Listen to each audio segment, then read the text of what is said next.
खटपट. संतोषने केला सिन्नप्पाच्या आयुष्याचा शेवट. या नवीन गोष्टीमध्ये तुमचं स्वागत आहे. तो तिच्या प्रेमात पडला. तिनेही त्याला प्रतिसाद दिला. दोघांचा प्रणय रंगात येऊ लागला. दरम्यान त्याला समजले की तिचा आणखी एक प्रियकर आहे, पण त्याने तिच्याकडे चौकशी केली असता तिनेही त्याला आपल्या एकाबरोबर प्रेमसंबंध असल्याचे मान्य केले. पण त्याला ते मान्य नव्हते. तू फक्त माझीच राहा असे तो म्हणत होता, पण ती काहीच बोलली नाही. मग तो तिच्या दुसऱ्या प्रियकराकडे गेला. ती फक्त माझीच आहे, तू नाद सोड असे त्याला म्हणाला. पण दुसऱ्या प्रियकराने त्याला जुमानले नाही. ती माझीच आहे असे म्हणत त्याला धुडकावून लावले. याचा त्याला राग आला.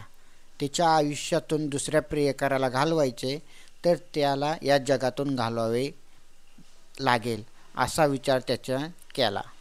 एका बाईसाठी एका प्रियकराने दुसऱ्या प्रियकरावर सपासप शत्रूने वार केले. एक जीवानशी गेला आणि दुसरा साथीदाराबरोबर गजाआड गेला. वासनेच्या आगीत दोन घरांची वाताहत झाली. त्याचा हा गोष्ट. नमस्कार, आपले वास्तविक या यूट्यूब चॅनलमध्ये स्वागत आहे.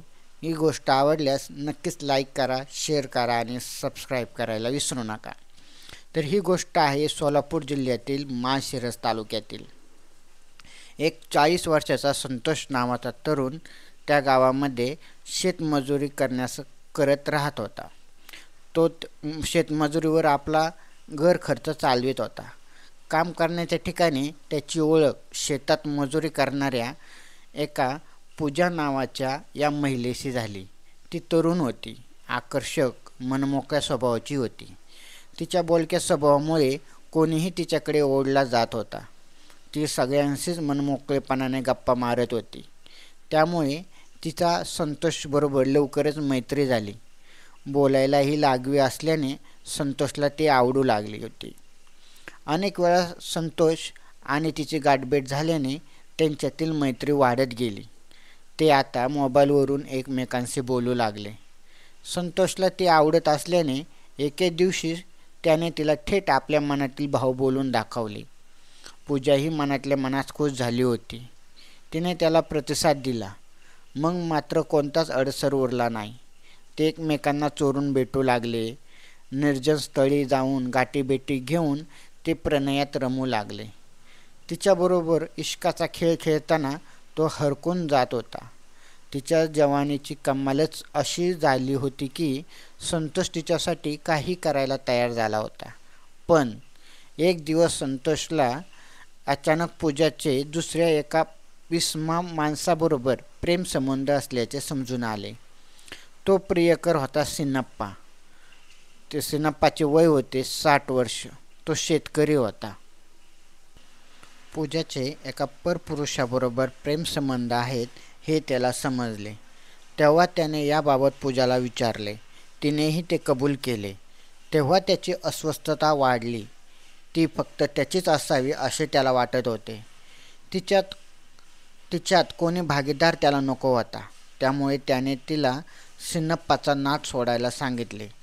मी तुझी त्याच्यापेक्षा जास्त काळजी घेईन, तुझ्यावर जास्त प्रेम करेन, तुला काही कमी पडू देणार नाही असे तिला सांगितले.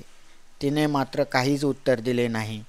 ती सिन्नप्पासोबतचे संबंध सोडायला तयार आहे की नाही हे काही संतोषला कळत नव्हते. त्यानंतर त्याने आपला मोर्चा सिन्नप्पाकडे वळवला. तो सिन्नप्पा याच्याकडे गेला. त्याला तू पूजाचा नाद सोड, माझे पूजावर प्रेम आहे, ती फक्त माझी आहे असे त्याने सांगितले.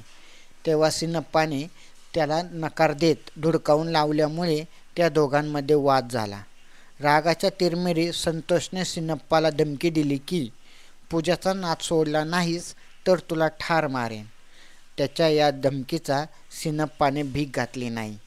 सिन्नप्पा हा पूजाचा असा तसा नाद सोडणार नाही हे संतोषच्या लक्षात आल्यामुळे पूजाच्या प्रेमात वाटणी होणारच. त्यामुळे सिन्नप्पाला जिवंत ठेवायचा नाही म्हणून पूजा फक्त आपली एकट्याची होईल असा विचार संतोषने केला. सिन्नप्पा एकटा कधी कधी सापडेल यासाठी तो त्याच्या मागावर होता.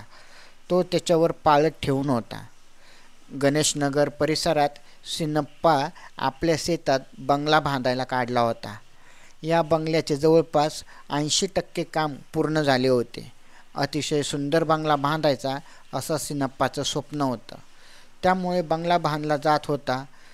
दिवसभर बांधकाम कामगार या बंगल्याचे काम करत असल्याने थोड्याच काळात या बंगल्याचा 80% बांधून झाला होता.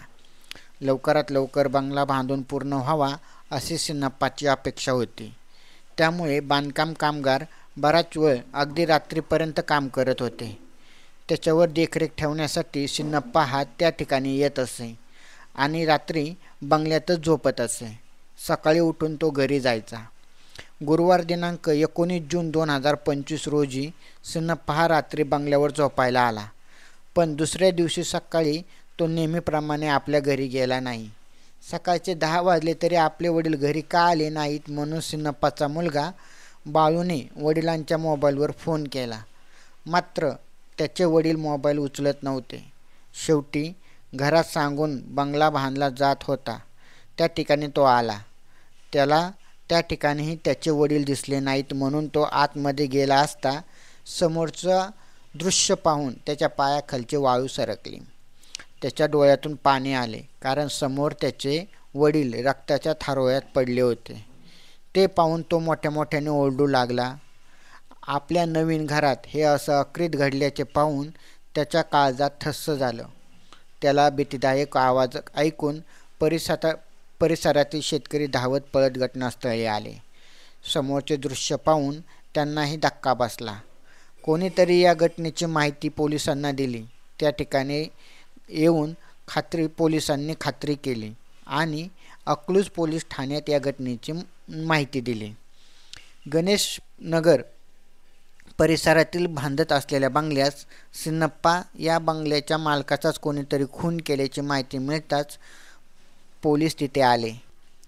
घर मालकाचा खून झाल्याचे पाहून पोलीस तेथे आले आणि त्यांनी मृतदेहाची पाहणी केली. घटनास्थळी पडलेला मृतदेह हा शेतकरी सिन्नप्पा याचा होता. त्यांच्या अंगावर धारदार वासराने कोणीतरी वार केले होते. पंचनाम्याचे सोपस्कार पूर्ण केल्यानंतर मृतदेह पोस्टमॉर्टमसाठी सरकारी रुग्णालयात पाठवून देण्यात आला आणि पोस्टमॉर्टम झाल्यानंतर मृतदेह नातेवाईकांच्या स्वाधीन करण्यात आला. दरम्यान सिन्नप्पा याचा मुलगा याने अकलूज पोलीस ठाण्यात सिन्नप्पा वाघमोडे याचा खून केला म्हणून गुन्हा दाखल केला होता. पोलिसांनी तपासाला सुरुवात केली. पोलिसांनी बाळू यांना विचारले की तुमच्या वडिलांचे कोणाबरोबर भांडण झाले होते का? गावात कोणाशी वैर होते का? तेव्हा बाळूने सांगितले काही दिवसापूर्वी घडलेली घटना सांगितली. काही दिवसापूर्वी ह्याच गावात राहणारा तरुण संतोष वय वर्ष 40 याने वडील सिन्नप्पा यांच्याबरोबर भांडण काढले होते. तसेच त्याने ठार मारण्याची धमकी दिली होती. तेव्हाही वडिलांनी आपल्या मुलाला संतोष वाघपासून मला धोका होणार असल्याचा अंदाज व्यक्त केला होता. कदाचित त्यानेच आपल्या वडिलांचा खून केला असावा असा त्याने संशय व्यक्त केला. हाच धागा पकडून पोलिसांनी तपास सुरू केला. त्यामुळे संतोष याचा ताब्यात घेण्यासाठी पोलिसांचे पथक त्याच्या गावामध्ये पाठवले. 2 तासामध्ये संतोषला ताब्यात घेण्यात आले. त्याला पोलीस ठाण्यात आणून चौकशी केली असता तो उडवाउडवीची उत्तरे देऊ लागला. त्यावेळी पोलिसांनी तू सिन्नप्पाला ठार मारण्याची धमकी दिली होतीस हे खरे आहे का असे विचारले. आता मात्र संतोषला कळून चुकले होते की आपण या गुन्ह्यातून सही सलामत सुटू शकणार नाही. आपला गुन्हा कबूल तर करावाच लागेल आणि त्याचे कारणही सांगावे लागेल. हे कारण नाजूक होते पण पोलिसांना सांगण्याशिवाय गत्यंतर नव्हते. हे लक्षात आल्यावर संतोषने आपला गुन्हा कबूल केला. असे काय होते की आपल्यापेक्षा 20 वर्षांनी मोठ्या असलेल्या आणि दूर तक संबंध नसलेल्या दुसऱ्या गावातील एका शेतकऱ्याला सत्तूरने वार घालून खून करावा लागला. पोलिसांनी त्याबाबत जाणून घेण्याची उत्सुकता होती म्हणून सर्वप्रथम पोलिसांनी त्यांना रीतसर अटक करून न्यायालयासमोर उभे केले. न्यायालयाने त्याला 5 दिवसाची पोलीस कोठडी दिली. पोलीस कोठडी दरम्यान त्याने सगळे प्रकरण सांगितले. सिन्नप्पा पूजाचा नाद सोडत नव्हता, त्यामुळे त्याला ठार मारायचे असे संतोषने ठरवले होते. तो त्याच्या पाळतीवर होता. सिन्नप्पाने गणेशनगर परिसरात नवीन बंगला बांधायचं काम काढले होते आणि तो काही वेळेस त्या बंगल्यातच झोपत असल्याचे संतोषला समजले. त्यावेळी तो तिथे एकटा होता, त्यामुळे तिथेच त्याचा काटा काढायचा असे संतोषने ठरवले. पण आपण जर एकट्यानेच त्याला मारायला गेलो तर तो आपल्यालाच भारी पडतील, म्हणून त्याने मदतीसाठी आपला मित्र विक्रम याला बोलावले. गुरुवार दिनांक 19 जून 2025 रोजीच्या रात्री सिन्नप्पा बंगल्यात झोपला असेल म्हणून संतोष हा त्या बंगल्यात गेला. तेथे खरोखरच सिन्नप्पा हा गाढ झोपला होता. ही संधी साधायचे त्याने ठरवले. संतोष आणि त्याचा मित्र विक्रम दोघे बंगल्यात गेले. सिन्नप्पा गाढ झोपल्याचे पाहून संतोषने त्याच्यावर सत्तूरने सपासप वार केले. काही वेळातच सिन्नप्पा ठार झाला. हे पाहून संतोष हा घरी आला आणि आपण काही केलेच नाही अशा रीतीने, पण त्याला काय माहीत आपण सिन्नप्पाला दिलेली धमकी ही त्याने त्याच्या मुलाला सांगितली असेल. पोलिसांनी सुद्धा हाच धागा पकडून संतोषला ताब्यात घेतले आणि त्याच्याकडे चौकशी केली आणि सत्य बोलून घेतले. या प्रकरणाचा तपास जिल्हा पोलीस प्रमुख करत आहेत. धन्यवाद. आणि गोष्ट आवडल्यास चॅनलला सबस्क्राईब करायला विसरू नका. धन्यवाद.